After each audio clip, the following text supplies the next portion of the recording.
ইউসুফ আলাইহিস সালাম তাদের সামনে পরিচয় দিলেন। তারা যখন বুঝতে পারল, লজ্জায় তাদের মাথা হেট হয়ে গেল।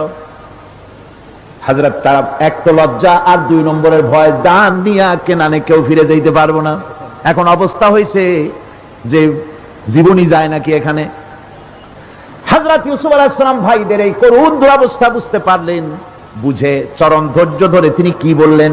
তিনি বললেন, লা তাসরিবা আলাইকুমুল ইয়াউম। ও ভাইরা, তোমাদের বিরুদ্ধে আমার কোনো ক্ষোভ নাই, দুঃখ নাই, বিদ্বেষ নাই, হিংসা নাই, আল্লাহর রাস্তে মাফ করে দিলাম। সুবহানাল্লাহ। এর নাম পয়গম্বর। এর নাম কি? পয়গম্বর।